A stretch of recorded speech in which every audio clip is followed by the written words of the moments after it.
Don't Blame Me by Billy Tipton, 1955.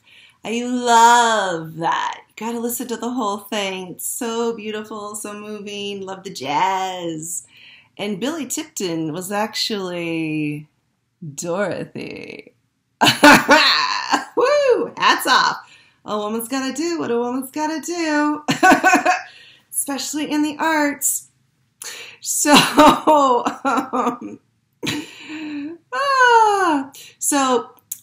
Billy started off as cross-dressing and then realized, if I'm going to make it in the jazz world, I've got to become a dude.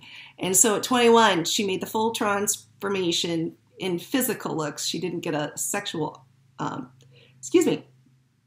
change operation. But she, because she had breasts, she had to bind her breasts with the sheet.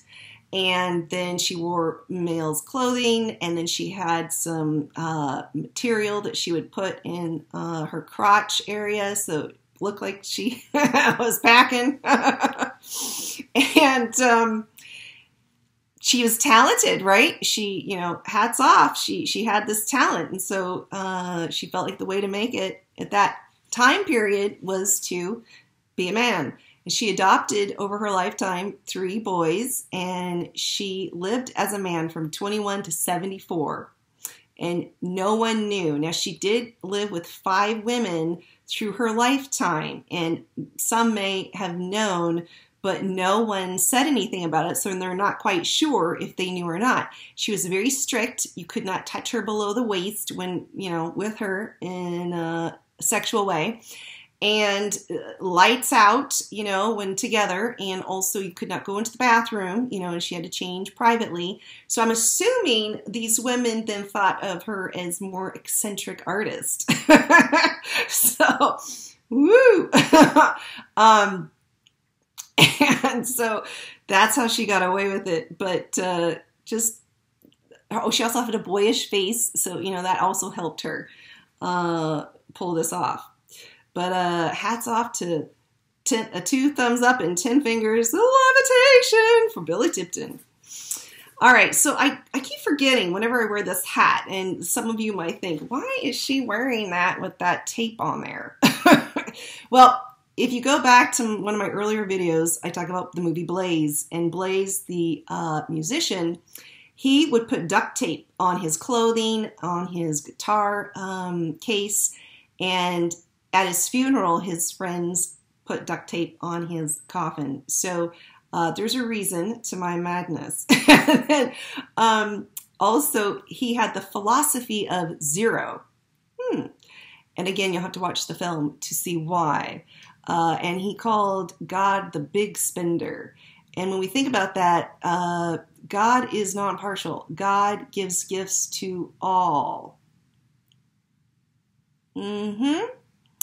And it's very important to remember when you're dealing with people who may not think like you, that God gives gifts to all. And if we look at those people who are gifted, all varied, all very, very different. And we see Billy Tipton, and then we see Lee Israel, who I went and saw the film, Can You Forgive Me? And a very interesting film, because Julianne Moore was actually was to be playing Lee Israel. And Lee Israel was a writer in New York in the Manhattan area, and she died actually at 74 about 4 years ago. But she had started off actually doing quite well in her writing, and then she sort of dropped off and then kept dropping. And as the literary world changed from where a writer would write and that's all they had to do, to then the writer had to become some sort of, great spokesman and, press the flesh and go out and promote and, be savvy with social interactions and create this persona. Well, Lee didn't have a persona in a way that like Marilyn Monroe had a persona, right? And so it was hard for her. She wasn't dressing, in any sort of fashionable way. And she actually was very antisocial, and she was very acerbic. And so you would think, yeah, Julianne Moore could probably pull this off with the drama part. But actually, Lee Israel was also quite a comedian. She was very funny, very witty. And so Melissa McCarthy, after Julianne Moore actually didn't take on the role due to artistic differences, the movie was then moved on to having Melissa McCarthy play the part. And it's interesting because, you think of Melissa McCarthy more in the comedic role. And so it's some little awkward watching it, thinking, is she going to break out? And she does, but it's more subtle. I wish she had done a little more, but she felt a little bit more restricted within what the writing had for her. And I think because it was a drama role, she was, not doing something outside of what she was probably asked to do as much. So even though Lee Israel, though, she could be pretty crazy with her wit and her humor. And so I wish they had shown that a little bit more.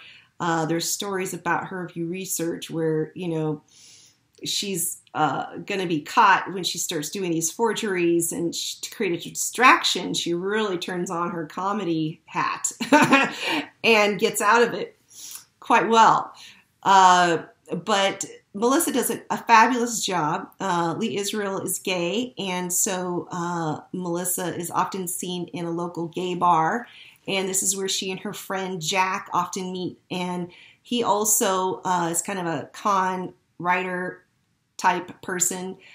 Sadly, he dies of AIDS, and Lee didn't write about him a whole lot, so they actually sort of had to gather information, outside of what she wrote, and then also sort of, write in what they perhaps gleaned of what their relationship might be like, just knowing how Lee interacted with people. And Lee had trouble keeping relationships, and so she was very devoted to her cat. And when her cat becomes ill, so she sort of comes to this point where, the literary world is changing, where you've got to be more out there and promoting. She didn't want to do that, and then her writing was sort of going down as a result too. And then the cat gets ill, so she really has to be creative. How can I make a living? And she then realized she could, because she was researching for this book she was going to be doing on Fanny Brice. She found a Fanny Brice letter in one of the books that she was researching, and a light bulb went off, and she decided, hey, this is how I can make some money. I can become these authors and forge letters by them, because actually that is, in the literary world, people love to buy letters by authors. And so she went to great lengths, buying different typewriters to match the font on the letters, to even kind of bake the paper so it had little brown edges. And she was very creative. And she herself said that her forgeries, she did over like 400 forgeries. Those were her best writings, of which she was most proud. So she wrote this memoir, and this is what the book is. The film is based on this book. And very powerful and moving part in the film when she has to go in front of the judge after she's caught and, explain, that she's guilty, and then give her reasoning. And that brought tears to my eyes. Melissa really pulled that off beautifully and did a fantastic job with that. Wow. Hats off, levitation on that one. And very, very moving. And then it's just interesting. The thing that did distract me in the film through the whole film was the wig. It's like nails on a chalkboard for me when it comes to visuals. These things just drive me nuts. And everything was very authentic except that wig. And, you know, it was so authentic, they actually would film in the places that Lee would go, like the bookstores and the bar. And, you know, so it was very authentic in that way. But then that wig was just, you know, I just wish Melissa would have cut her hair, but she probably didn't obviously want to do that. But then get a better wig. I don't know. It just doesn't. So anyway, film worth seeing, definitely. Very, very moving. And Richard E. Grant, who plays her friend Jack, is excellent in this as well. And you really tell you can tell the film they have a friendship. And he actually, even when he wasn't on set and doing any filming on certain days that she was, he would still come and have lunch with Melissa. So they really created a bond in this film, and that really, you can feel that when you watch this movie. So interesting too, Melissa talked about the irony of her playing Lee, because Lee was taking on these roles of these writers doing these forgeries, and that Melissa's taking on this role of Lee, becoming her, just as Lee was becoming these authors. So she felt that and realized that as she was portraying Lee. And also what's interesting is that Lee, ultimately, she was a gay woman, but ultimately her downfall was, strangely, and people don't really talk about this, or I haven't read about it yet, oddly enough, her downfall for getting caught was that when she was writing as one of these writers who was gay, he was a gay man, and at the time period he was writing, he would have kept this quiet. And she started writing these letters that were really, throwing out terms and phrases that, would have been used openly in the gay community, but not on a letter. So there's irony of ironies in that respect too, that happened with her, and that was her downfall with that. But now, actually, people, those letters that she created, are now selling as letters, forgeries done by her, and they are now selling and making money off of these letters. So just the irony of that too, the full circle. The creativity that she exuded with these forgeries is actually respected. So hats off to Lee Israel.